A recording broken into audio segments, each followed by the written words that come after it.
Number 1, I call Russell Findlay. Thank you, Presiding Officer. I begin on a positive by welcoming something the SNP Finance Secretary did yesterday. Not the disastrous SNP budget, of course. I want to thank her for holding up my letter to John Swinney for all of Scotland to see. A letter setting out how my party is proudly on the side of Scotland's hard-working taxpayers and businesses. I brought my own copy today, but instead of reducing tax, of course, the SNP have dragged more Scots into paying higher income tax. Every worker earning over £30,000 will be forced to pay more than those in the rest of the UK. So how can the SNP boast about always taking more for public services that only ever get worse? First Minister. Presiding Officer, let me reassure you that I will not be using props in the course of this answer, unlike Mr Findlay. But Mr Findlay helpfully reminds the public of the problem with his letter to me of the other week. Mr Findlay's letter discloses a £950 million gaping hole at the very heart of the Conservative taxation proposals to this Parliament. That reeks of economic incompetence. And that economic incompetence is a consistent approach for the Scottish Conservatives. So Findlay. Because I know how much John Swinney appreciated my first letter, I've sent him a second one this morning. It sets out the savings we'd make. Our plans are reasonable, affordable, fully costed and fully funded. They would deliver fairness for Scotland's taxpayers. But the SNP proudly boast they will make Scottish workers pay £1.7 billion more next year than if they lived elsewhere in the UK. The Finance Secretary even had the audacity to shout about reducing bills for lower earners. The SNP's contract is worth, at most, £1 a month to people earning less than £30,000. £1.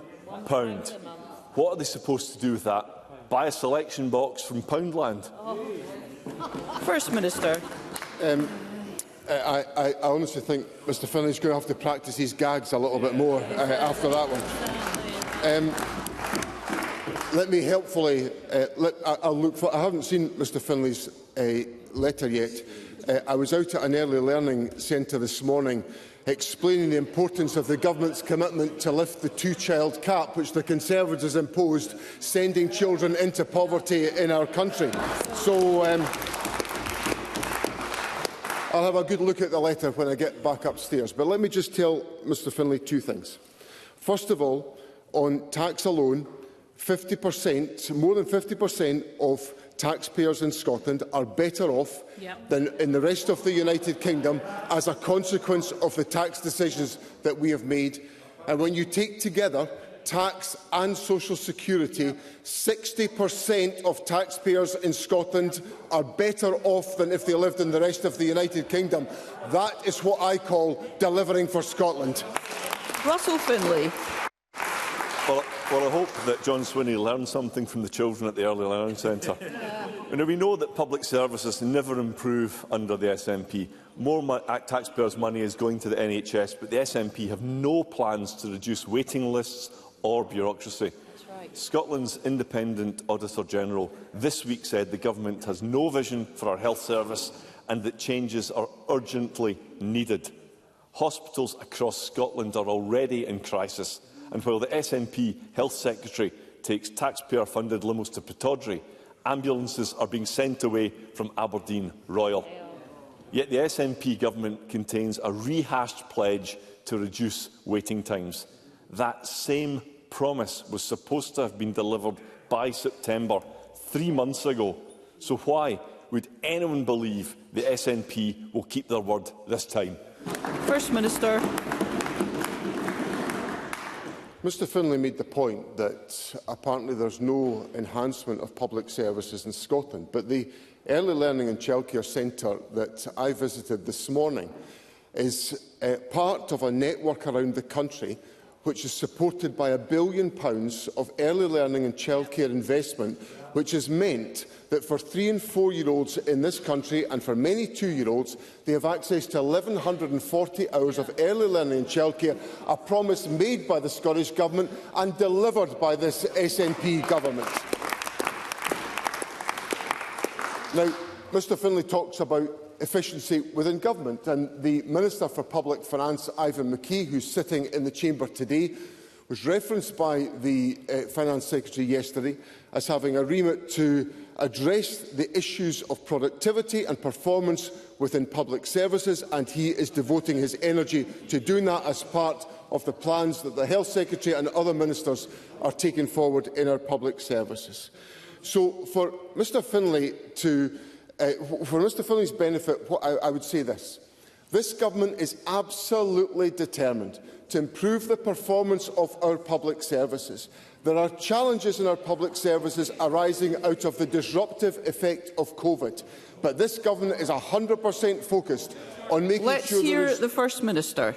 This government is 100% focused on ensuring that the resources that we've decided to allocate to our public services have the effect of meeting the needs of the people of Scotland, but it will only happen if this Parliament supports the Government's budget, and I invite Mr Findlay to do so. Russell Findlay.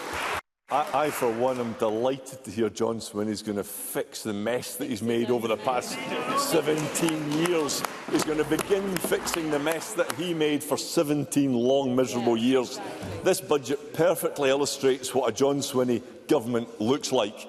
Broken promises rehashed, no plans to fix the NHS, benefits rising out of control, bigger bills for businesses, higher taxes on workers, and more waste on ferries and nonsense projects. People have had enough of taxes going up while public services decline.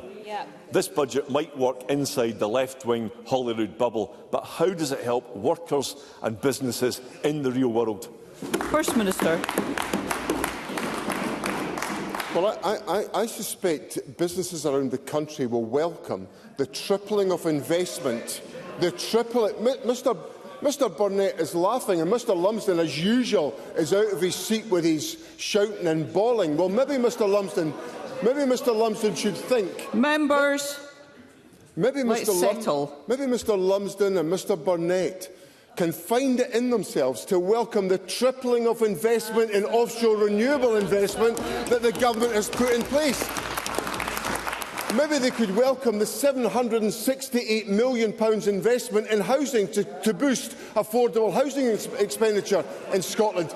Perhaps they could welcome the £200 million refuelling of the Scottish National Investment Bank to strengthen the Scottish economy.